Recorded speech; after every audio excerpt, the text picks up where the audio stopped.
Налах дүүрэг нь иргэнээ дээдэлсэн, ажилтай, орлоготой, авилгаас ангид, жижиг дунд үйлдвэрлэл хөгжсөн, бизнес дээлтэй, ногоон хөгжлийн үзэл баримтлал бүхий аялал жуулчлалын төв дүүрэг болно.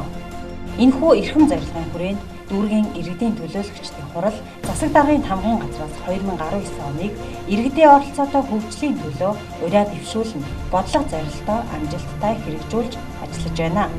Сайн бацхан өрхөм үзэгчдээ та бүхэндээ засаг цаг нэвтрүүлгийнхаа ээлж дугаарыг төлөөлж байна. Энэ удаагийн дугаараараа Налах дүүрэгт 2019 онд хийгдэж байгаа бүтээн байгуулалт хөрөнгө оруулалтын ажлуудын талаар товч танилцуулъя. Энэ онд улс нийслэл орон нутгийн хөгжлийн сангийн хөрөнгө болон бусад хөрөнгө оруулалтаар нийтдээ 70 гаруй бүтээн байгуулалт хөрөнгө оруулалтын төсөл арга хэмжээ хэрэгжиж байна. Эдгээрээс онцлон тэмдэглэж хэлэх бүтээн байгуулалтын ажил бол цэнгэлдэх хүрээлэн юм а. Өнгөрсөн зууны хугацаанд налаагчид бид нэгдэн нийлж олонний дэм хүчээ нэгтгэж чадвал ямар ч ажлын арт гарч чаддаг гэдгийг батлан харуулж чадсан. Энэ бол шинэ налаах цэцэрлэгт хүрээлэн байрлах олон улсын хөнгөн атлетикийн тартаан замыг түшиглэж барьж байгуулсан цэнгэлдэх хүрээлэн юм а. За Налах дүүргийн шинэ налаах цэцэрлэгт хүрээлэнд 400 метрийн тойрог бүхий Монголд анхлан баригдсан олон улсын гүйлтийн хөнгөн атлетикийн тартаан зам 2018 онд ашиглалтанд орсныг налаагчид сайн мэдж байгаа. За энэ тартаан замыг тойруулаад налаагчид маань хамтын хүчээрээ олонний тус дэмээрээ цэнгэлдэх хүрээлэн өнгөрсөн 2 сарын хугацаанд одоо барьж байгуулж наадмаа энэ цэнгэлдэх хүрээлэндээ өргөн дэлгэр сайхан тэмдэглэж өнгөрүүлсэн билээ. Тэгэхээр 2019 онд Налах дүүрэгт хийгдсэн хамгийн том бүтээн байгуулалтын онцлог ажлын нэгээр цэнгэлдэх хүрээлэн нэрлэж байна. За 2019 онд манай Налах дүүрэгт уурхачдын санаачлагаар за дүүргийн иргэдийн хурлын тогтоолоор уг одоо санаачлагыг дэмжиж олон нийтийн оролцоотойгоор цэнгэлдэх хүрээлэнг барьж байгуулах одоо ажил эхэлсэн. За уг ажил маань бол одоо олон нийтийн дэмжлэг бол өнөөдөр одоо том хөрөнгө оруулалтын ажил болж бас чадлаа. За хөрөнгө оруулалтын ажил буюу цэнгэлдэх хүрээлэнгийн ажилд манай Налах дүүргийн одоо бүхий л иргэд аж ахуй нэгжүүд оролцсон байгаа. За үүнд мөн одоо дүүрэг мөн одоо дэмжиж ажилласан. За орон нутгийн хөгжлийн сангийн хөрөнгөөс бол дүүрэг 90 сая төгрөгийг за нийслэлийн сангаас 150 сая төгрөг. За мөн одоо иргэд аж ахуй нэгжийн өгсөн хандив дэмжлэг бол 102 сая төгрөг. За үүн дээр манай тоосго, хайраг, төмрийн үйлдвэр гэх мэтчлэн одоо аж ахуй нэгжүүд бараа материалын дэмжлэг 112 сая төгрөгийн одоо тооцогдох ийм одоо материалын дэмжлэгийг бас үзүүлж ажилласнаар манай Стжон бол өнөөдөр одоо бас Улаанбаатар за аймаг дүүргүүдэд энэ жишг төрсэн юм том стадионтой болж чадсан байгаа. Энэ нь бол Налах дүүргийн 2019 оны иргэдийн оролцоотой бий болсон хамгийн том хөрөнгө оруулалтын ажил боллоо. За тэгээ энэ том бүтээн байгуулалтыг бол хамтын хүчээр хийж чадсан Налах дүүргийнхаа одоо нийт иргэд за мөн аж ахуй нэгж байгууллагын бүх ажилтан албан хаагч нарт бас баяр хүргэж цаашдах нь ажилд бас амжилт хүсье. Энэ том бүтээн байгуулалтын ажилд том бүтээн байгуулалтын стжонд маань олон одоо тамирчид олон амжилтыг дагуулах болтугай гэж өрөөё. Налаагчид бидний олон жилийн мөрөөдөл болсон Гачууртын уулзуураас Налах Чойрын уулзуур хүртэлх 20.9 км авто замыг шинжилэн засах ажлыг нийслэлийн засаг дарга бөгөөд Улаанбаатар хотын захирагч Амар сайхан уйхгүй хөөцөлдсөний үр дүнд өнгөрсөн 6 сараас ажил нь эхэлж үргэлжлэн хийгдэж байна. Өнөөдрийн байдлаар замын ажлын гүйцэтгэл 70 гаруй хувьтай байна. За замын хөдөлгөөнийг 10 дугаар сарын 25 гэхэд нээхээр төлөвлөж байгаа гэдгийг гүйцэтгэгч компанийн төлөөллөөс танилцуулж байлаа. Налаагчдын олон жилийн мөрөөдөл болсон Улаанбаатар Налах чиглэлийн 20.9 км автозамын бүтээн байгуулалтын явцдаа газар дээр нь ирж танилцаад байна. За нийтдээ 2 урсгалтай 4 игнээ бүхээ тусгаарлах зурагтай автозамын ажил маань энэ 11 сар гэхэд ашиглалтанд орох юм сайхан баяртай мэдээг налаагчид тэсэн ядан хүлээж байгаа. Энэ том бүтээн байгуулалтын ажлыг 2019 онд эхлүүлж чадсан билээ. Мөн түүнчлэн энэ онд Улаанбаатар Чойрын чиглэлийн авто замын уулзуураас Налаахын барилгын материал үйлдвэр технологийн парк хүртэлх 467 км хүнд даацын автомашины барилгын ажлыг арт суврах компани гэрээ байгуулан гүйцэтгэж байна. Үүнээс гадна дүүргийн 2 дугаар хорооны 63 дугаар байрнаас Мянганы зам хүртэлх 1.7 км автозамын ажил хийгдэж ашиглалтанд ороод байна. За Налах дүүргийн төв автозамуудыг 2017 онд бүрэн шинжилсэн. За тэгвэл 2019 онд мөн одоо дүүргийн автозамын засварууд за мөн шинээр зам тавих ажлууд үргэлжлэн хийгдсэн. За Налах дүүргийн 2 дугаар хорооны 63 дугаар байрнаас за Мянганы зам хүртэлх 1.7 км автозамын өргөтгөл шинжиллийн ажил 8 сарын 10 гэхэд бүрэн дууссан. Энэ зам ашиглалтанд ороод байна. За энэ замыг Бэлэг зам компани гүйцэтгсэн. За хоёрыг нэ явган үний замтаа, дугуйн замтаа ич бүрэн гэрэлтүүлэхтэйгээр хоёр урсгалтай хоёрыг нэ зам ашиглалтанд ороод байна. Эдгээр замуудаас гадна Налаах Чойрын чиглэлийн автозамын уулзуур буюу Бөмбөрцгөөс Төмөр замын 5 шар хүртэлх байшингийн баруун тал хүртэлх 4.4 км замын ажлын эхний хэсэг хийгдэх юм а. Ингэснээр Налаахын автозамууд бүрэн шинжлэгдэж байгаа юм. Бөмбөрцгөөс Төмөр замын 5 шар байшин хүртэлх бас зам засварын ажил хийгдэнэ гэж яригдж байгаа. Энэ ажил ер нь хязгаарнаас эхлэгдвэл. За нийслэлд энэ зарлагдсан. Одоо Улаасны уулзуураас Налаахын Чойрын одоо салдагдсан уулзуур буюу одоо бидний хэлж ярьсан бөмбөрцөгтэй уулзуур.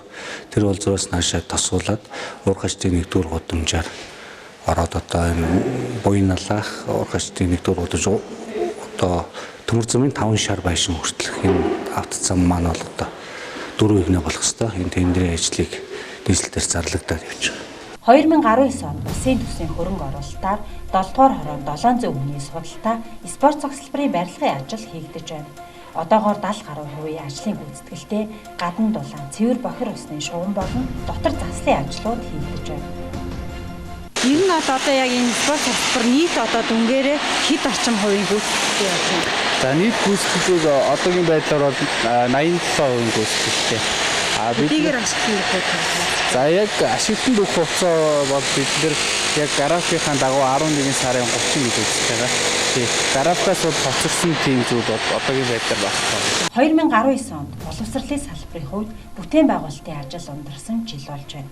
Учир нь 109-р сургуулийн 288 хүүхдийн судалтай өргөтгөлийн барилгыг JICA олон улсын байгууллагын хөрөнгө оруулалтаар барьж байгуулж байна. Түүнчлэн улсын төсвийн хөрөнгө оруулалтаар 1-р хороонд 150 ортоо цэцэрлэгийн барилга барих, 3-р хороонд 100 ортоо цэцэрлэгийн барилга барих ажлууд үргэлжлэн хийгдэж байгаа бол тун утгагүй 1-р хороонд 120 ортоо цэцэрлэг ашиглалтанд орох гэж байна. Ингэснээр сургуулийн өмнөх боловсролын хамрагдалтыг тодорхой хувиар ахиулж чадах юм а. Саяхан л гэхэд хичээлийн шинэ жилийн нээлтээр нийслэлийн төсвийн хөрөнгө оруулалтаар дүүргийн 5 дугаар хорооны 103 дугаар сургууль автобустай болсон. Ингэснээр гандуу уул чиглэлийн аслагдсан хэсгийн хүүхдүүдийг тээвэрлэх боломж бүрдэж байна. За яг өнөөдрийн байдлаар дүүргийн хэмжээнд 3731 ширхэг гэрэлтүүлэгтэй байна. Өнгөрсөн 2018 онд 399 ширхэг гэрэлтүүлэг хийгдсэн бол энэ онд 966 ширхэг буюу Налаахын хөгжлийн түүхэнд хамгийн их гэрэлтүүлэг хийгдэж байна.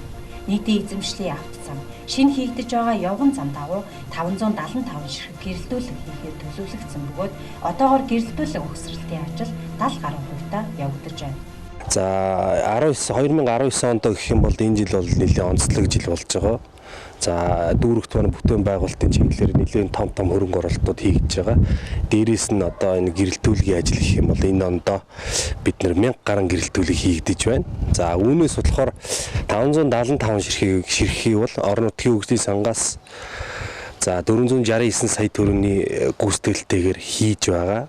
За энэ ажил маань гэх юм бол одоо 70 гаруй хувьтай 575 гэрлээс 400 орчим гэрэлтүүлэн ингээ хийгдээ суурлагдаад явж байна. Цаашдаа бид нэр 10 сарын 15 гэхэд ажлаа бүрэн гүйцэд хүлээлгэж өгөхөөр бэлтгэл ажлаа хангаад явж байна.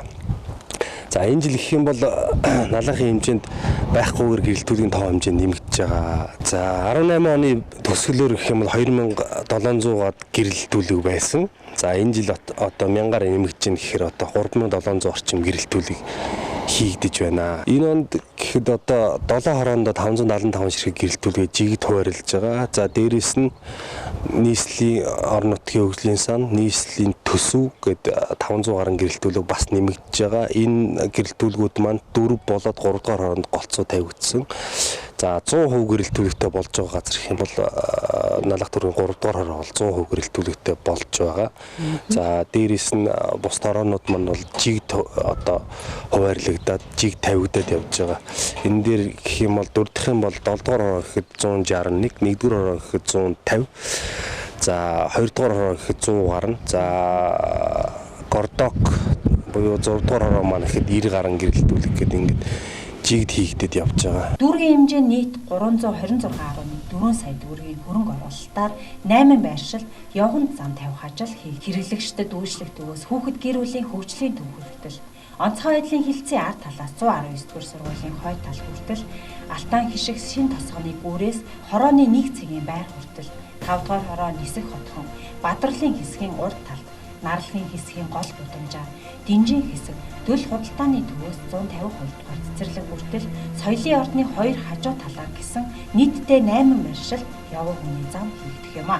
За нийслэлийн төсвийн хөрөнгөөр бид иргэд хүүхдүүдийнхаа явдаг одоо шорон дээгүүр явж одоо сургууль цэцэрлэг ажил руугаа явж исэн энэ одоо нэг үгээр хэлэх юм бол одоо жим гэж хэлэх юм уу. Тэгээд тэр жимийн дагуу бид нар 8 байршилд явгууны зам хийж байна. Нийслэлийн 316 сая төгрөгийн хөрөнгөөр энэ ажил маань одоо хийгдэж дуусаад улсын комисс ажиллах шатндаа явж байна. Хэдхэн хоногийн өмнө нэгдсэн үндэсний байгууллагын хөгжлийн хөтөлбөрийн дэмжлэгтэйгээр Налах дүүргийн 3 дугаар хороонд 24 цагийн ажиллагаатай ухаалаг бодог ашиглалтанд орсон. 3 дугаар хорооны замчны 25 дугаар гудамжинд баригдсан. Энэхүү худаг нь ухаалаг төхөөрөмжтэй 24 цагийн үйлчилгээтэй халуун хүүтэ устай бөгөөд олон улсын стандарт шаардлагад нийцсэн. Зэвэрдэггүй ус хадгалах савдаа халаалтын системийн цахилгаанаар ажиллах юм а. 4 жилийн өмнө бид нар бас даргийнхаа мөрийн хөтөлбөрийг гаргаж байхдаа Налах дүүргийнхаа иргэдийг эрүүл аюулгүй хүртээмжтэй улсаар хангах ийм зорилт тавьж ажилласан юм байна. Энэ ажлынхаа хүрээнд одоо Монгол Улсын хэмжээнд анх удаага Налах дүүрэг маань усны аюулгүй байдлын төлөвлөгөө гэдэг төлөвлөгөөг анх удаага баталсан. Хөвсгөл аймаг манайх 2 л байдэ. Энд одоо иргэн бүр эрүүл аюулгүй одоо ус уг нь хэрэглэх ёстой юм. Энэ чинь олон улсын стандартчтай юм байна. Засгийн газрын тавьж байгаа мөрийн хөтөлбөрчтэй байгаа. Энэ хүрээнд бид нар бол одоо олон газартаа төлөвлөгөө батсныхаа дараа олон газар хандсан. Одоо донор байгууллагууд дээрээс нь нийслэлийн засаг дарга улсын хурал гэдэг энэ олон газар ярилцж хагаад одоо манад бол хамгийн анх одоо нэгдсэн үндэсний байгууллагын хөгжлийн хөтөлбөр гэдэг энэ хөтөлбөр маань ингээд Налах дүүрэгт анхныхаа ухаалаг худгийг ингэж барьж байгуулсан том баяртай байгаа. Бид бол өдөр тутам ус хэрэглэж байна. Анхны одоо энэ худаг маань жишээлбэл 76 онд байгуулагдаад одоо 40 хэдэн жил болчихсон. Төмөр Йонкстой дотроос нь байнга одоо зэв гардаг. Одоо зэвтэй ус уугаад байх болцсон бол үнэхээр болохгүй учраас энийг яаралтай шийдсэн. Энэ ухаалаг худаг маань полимер хоолойтой 24 цаг ажиллана. Дээрээс нь ухаалаг тийм ээ. Хин нэгэн хүнээс шаардахгүй хэрэгцээтэй ус аавна, халуун хүүтэн ус авдаг. Ийм сайхан юм Налах дүүрэгт бол байгуулгаж өгсөн. Налахчуудынхаа өмнөөс бид бол туйлын баярлж байна. Нэгдсэн үндэсний байгууллагын хөгжлийн хөтөлбөр нийслэлийн засаг даргийнхаа хамгийн газрын хамт олондоо. Иргэдийн эрүүл аюулгүй орчинд амьдрах нөхцөл боломжийг ханган ажиллах хүрээнд энэ онд дүүргийн төвлөрсөн хогийн зэгт нилээдгүй хөрөнгө оруулалтын ажил хийгдэж эхэллээ. Баялагын хонхордог хогийн цэг нь уурхайн хуучин ашиглаж явсан том нөхөнд байхаар 2009 онд дүүргийн засаг даргын захирамж гарч байжээ. Энэхүү хогийн цэгт өдөртөө 40-оос 50 машин хог буудаг байна. Тиймээс нийслэлийн 800 сая төгрөгийн хөрөнгө оруулалтаар хүнд даацын өөрөө булгагч ачааны автомашин, өргөгч тусгай зориулалтын автомашин, давхар кабета, бага хувийн очооны автомашин, төвлөрсөн хогийн цэгт авто ачигч, авто пүүг тус шийдвэрлээд байна. За налах дүүргийн төлөрсөн хогийн цэг бол 2009 онд анх Садаргын захирамжаар Баялагын хонхор буюу тухайн дуурхан илэр уурхай ухсан нөхөнд бол байгуулахаар захирж гарсан байдаг. За түүнээс хойш бол энэ хогийн цэг төр бол ямар нэгэн хөрөнгө оруулалт за ямар нэгэн байдлаар энэ хогийн цэгийн одоо зориултаар хийгдсэн ажил бол нэгийг ширхэж байгаагүй. За бид нэр 2017 оноос тогтч дүрсгний байгууллагын баг бүрэлдэхүүн ер нь бол манай хэсэг бол энэ талаар бол нэлээдгүй ажиллаа. За юу гэвэл байгаль орчны үнэлгээ хийлгэж байна. За зураг төсөл хийлгэлээ. Дээрээс нь нийслэлийн болоод бусад гадаадын хөрөнгө оруулалтыг ингэж бид нэр маш олон талд ингэж үзүүлж хөцөлж явсны эцэст өнөөдөр бид нэр яг 2 дугаар зэргийн хогийн цэг болгох ихний ажлуудыг хийгээд явж байна. За энэ жил бол хогийн цэг дээр бид нэр ямар хөрөнгө оруулалтыг хийгдэг гэвэл өөрийн гэсэн хогийг төрж булах зорилтын техник буюу автоачигч ковш авж байна. За тоон систем, тоон үнэлгээ байхгүй учраас өнөөдрийг хүртэл налахын одоо энэ хогийдлын байгууллага, хогийдлын үйлчилгээ бол маш олон жилээр хоцорж явсныг бол бид нэр гүйцэх хамгийн том боломж бол тоон системд үнэлэх. Бидний хайж байгаа, иргэдийн хайж байгаа энэ бүх хог бол тоон системээр тоон хэмжүүсээр хэмжигдэж одоо энэ хөрөнгө оруулалт төсөв мөнгийг авахд хамгийн бодиттой алхам эхнийгээс учраас бид нар автбүү тавиуллаа. За манай чинь бүдэг тогны их усүр дид бүтцгээд эдгээр ажлуудыг бол хийгдээд одоо 10 дугаар сарын 15 гэхэд дуусахаар ажиллаж байна. Дүүргийн орон нутгийн хөгжлийн сангийн хөрөнгө оруулалтаар бохир усны шугам солих, орон сууцны байрнуудын дээвэр, гадна фасад шинжлэх, тогтчил бүтээн байгуулалтын ажлууд үе шаттайгаар хийгдэж байна. Энэ 9 сард л гэхэд нийтийн эзэмшлийн гудамж талбайд 100 ширхэг хогийн сав, 50 ширхэг сандал байршууллаа. Ийхүү бүтээн байгуулалтууд өрнсөн, бодлогын зорилтуудаа амжилттай хэрэгжүүлсэн, ажил хөдөлмөр ундарсан, хөгжлийн урт зам биднийг тусан хүлээж, налайх дүүрэг маань нийслэлдээ аж үйлдвэржилт, хөдөлмөр бүтээлийн үйлсээрээ манлайлан эх орныхоо зүрх болсон, нийслэлийн наран ургах зүгт хөгжлийн үүд хаалга болон өдрөөс өдөр цэцэглэн хөгжиж байна.